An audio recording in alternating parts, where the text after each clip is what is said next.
Welcome to the podcast today, and we're going to talk about the fatal mistake of being too reliable.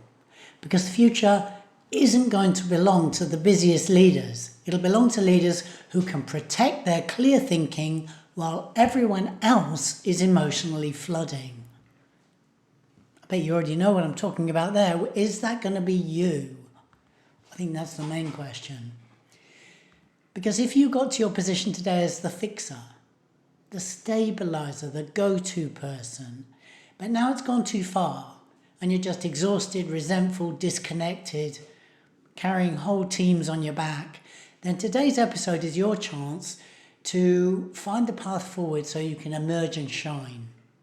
Listen on for your new secret weapon, the one that's going to allow you to rise above the pack, breathe, declare your calm authority, your true position and value, and show people what you're really made of. So gains, I think, if this is you, are still on the table for you. Bigger wins in your current work endeavours, whatever they are. More visibility and kudos. Stronger positioning as an A player. Access to hidden career opportunities.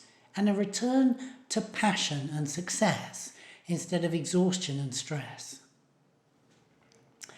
And this process I'm going to talk about, it's worked for a CEO, lifting his company quickly out of the doldrums and tripling revenue. It's worked for a big tech leader, awarded a second team to run after his own team's huge gains. It's worked for a producer, winning 2 prestigious awards, raising his minimum project price and knocking video views out the park.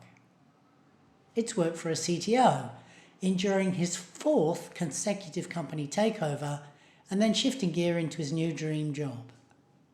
It's worked for a professor, launching a project that is the culmination of his life's work. It's worked for a physician, repositioning himself to land his dream job. And I give you those examples because most people come to me and they think it isn't going to work for them. My experience has been that it does work. And so that's really why I'm telling you all of that, because I don't like to waste time, mine or yours. I only share things that are genuinely going to be helpful to you. You might not agree, of course, but listen on today. Just bring your skepticism with you and just listen for a minute and see if it works for you or see if you think that there's something in it for you. Okay, and I'm starting from the working premise today that you're an educated, skilled, talented and hard-working professional by nature. That's probably who you are. Indeed, at one time, you'd probably scale any mountain at work just to see what's on top. Am I right? Am I close? I do know that's not how you're feeling right now if you're here. But let's shed new light back on your virtues today, so that you can release the web of ropes that's tethering you to the ground and take flight again as you are designed to. Because that's still possible for you. Work doesn't have to be this hard. Because looking around you, are you seeing a lot of frazzled, angry and probably slightly panicky people, upset people? People like you, determined to make the best of their work life, but somehow it's all getting away from them. It's harder and more frustrating than before. And they're probably intelligent and driven like you, but the problem here isn't brains, it's overload. Because their brain, like yours, is probably saturated with constant flood of inputs, urgency of everything, priority switches, an overload of pressure, office politics, fear of mistakes, impossible expectations, and too many decisions. Does that sound about right? And on top of all of that, 0 recovery time, always in overwork. Eventually, when that's happening, even brilliant people start thinking like exhausted middle managers who are trying to put out spot fires with a garden hose. It's all too much. So if that's you, you're not alone. I would say you're in good company listening to this episode. But here's how it looks into the future. In the next decade particularly, clear thinking under pressure will become an even rarer and more valuable skill than technical knowledge. Because of course AI can take care of much of the knowledge and the basic processes. Those people who can stay calm, focused, rational and strategic will be the winners, especially if they can create collaborative team microcultures that support and multiply innovation. Because AI commoditizes information, of course, it has automation for handling processes and speed is everywhere, but discernment, judgment, emotional regulation, perspective, strategic patience, stable presence, and pattern recognition, all of those become premium leadership abilities. Because the calm mind sees what the stressed mind cannot. And the tragic part of this for me is that most leaders don't realize that they're no longer thinking clearly. They're reacting quickly, speaking quickly, deciding quickly, working constantly, but not actually thinking very well. Pressure doesn't automatically create performance. Sometimes it just makes urgency and a bit of tunnel vision and thereafter expensive decisions. So if that's the territory we're looking at today, what are the telltale signs? How would you know?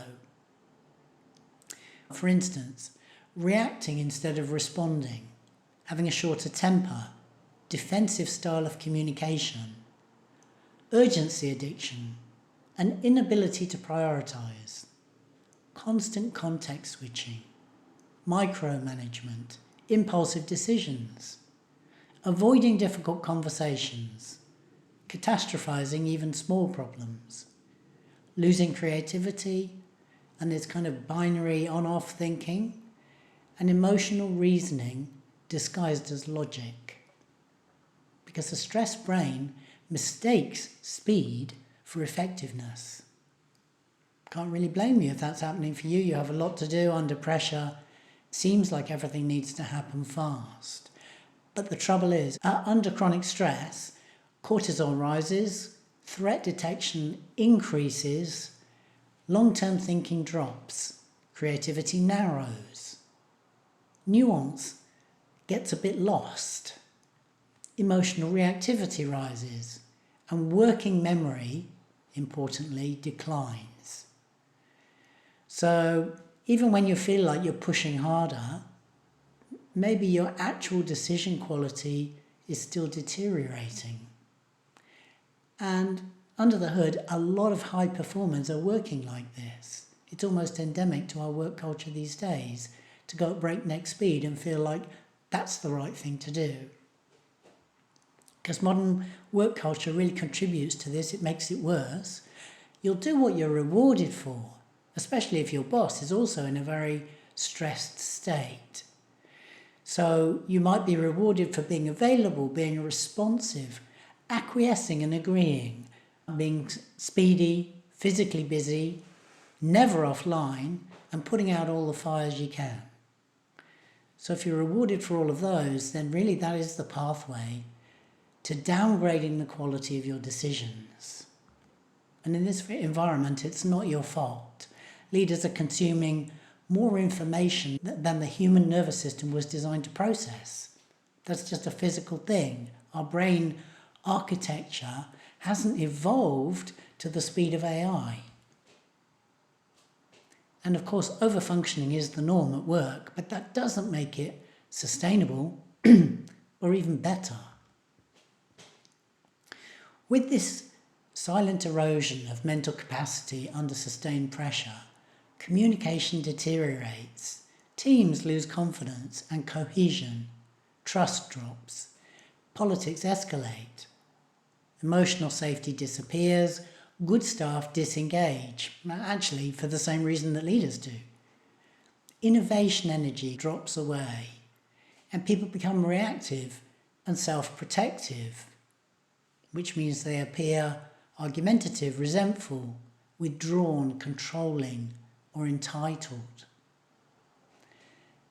A leader who is overwhelmed and dysregulated by this can't help but create a dysregulated team, no matter how technically competent they are. Really, I'm talking about type A leaders here, who've typically built a career and an identity around being highly proficient and capable, solving problems, producing quality under pressure, rising fast, and being dependable. Type A's are quite simply brilliant. If you're one, you've worked hard for it and you've served well. But there's a tendency to overwork that in current environments tips type A's over the top of the performance bell curve into decline. It's when the realization dawns on them that they can't solve every problem, that really panic-inducing moment. I'm having a flashback to my own experiences there. So the panic-inducing moment where they can't solve every problem, and that really, their MO is to solve every problem. So all they can do now is work harder to overcome and succeed in this moment. So on top of chronic stress and brain overload, as you can imagine, that drags them further downhill, robbing more energy, degrading thinking, and compounding the mess. This is often where insomnia sets in. If we're honest, when we look at this whole scenario, wouldn't we observe it as one of the leading causes of today's global burnout epidemic?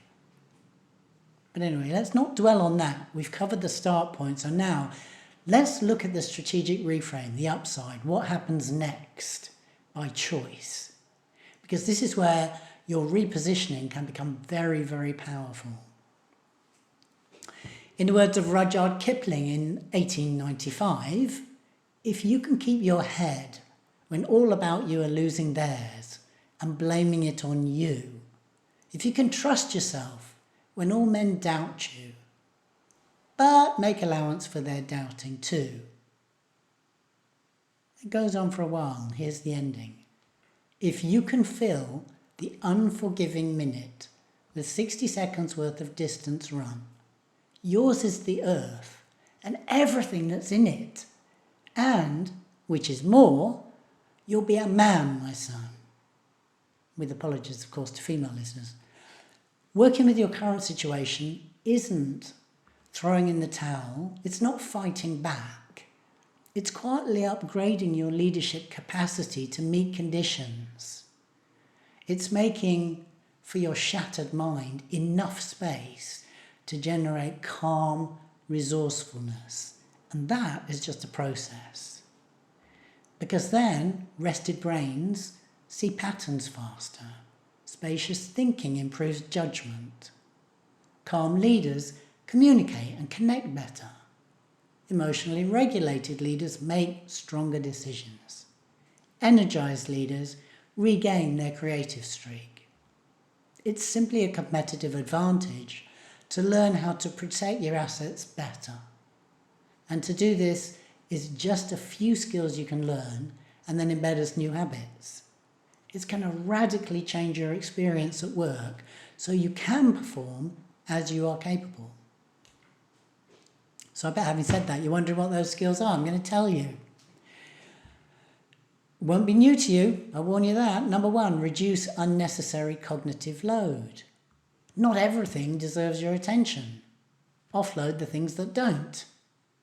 And at the elite level, this is a really ruthless exercise that returns a great deal of energy to you.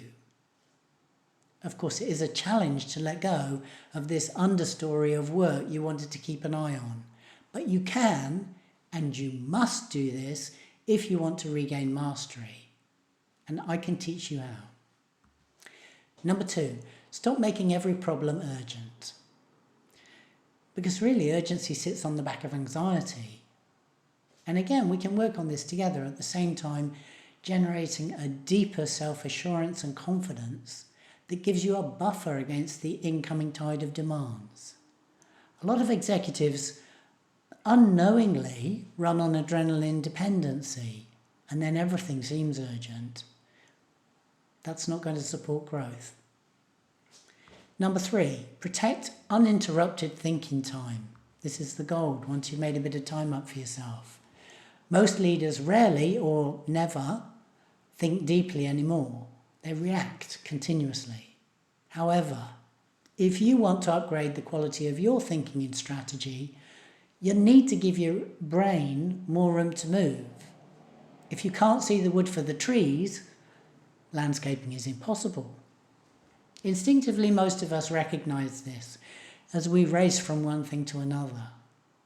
Yet still, to pause is challenging.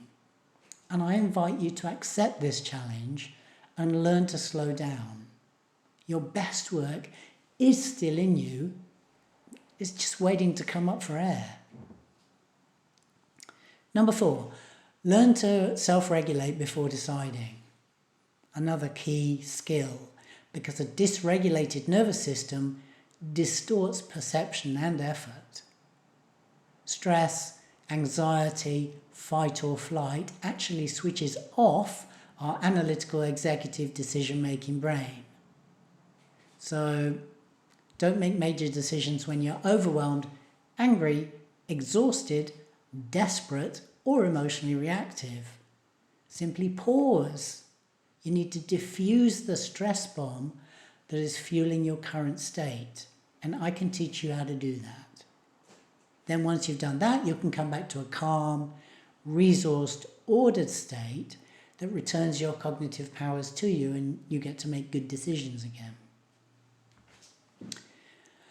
Number 5, build recovery time into your performance. Elite athletes understand this immediately. Why can't we, huh? Corporate culture still acts like needing a recovery phase is weakness. It's not, of course. It's how brain energy works to self-regulate at a structural level. Meanwhile, exhausted leaders are making multi-million-dollar decisions while cognitively impaired. Spectacular. Do not be one of them. So that was pretty simple, right? I've just outlined 5 common sense habits that you already know about. The question is, are you using them? Perhaps not, and if you're not, you might want to argue with me about why they're not possible for you. If you want to keep being over-reliable and drowning in work, then argue away. But for the rest of you, choose to learn some straightforward new skills and habits that will uplift your contribution, support your career, status, success, and actually your enjoyment at work. And if you do that, you'll have one of the rarest and most valuable skill sets in modern leadership. If that's something you're interested in, talk to me at leadership.dexrandall.com. Also, please share this podcast with anyone you know who needs to hear it, anyone else who's an overfixer and is struggling with stress, overwhelm, fatigue, irritation, etc. Thank you so much for listening. All the best until next time.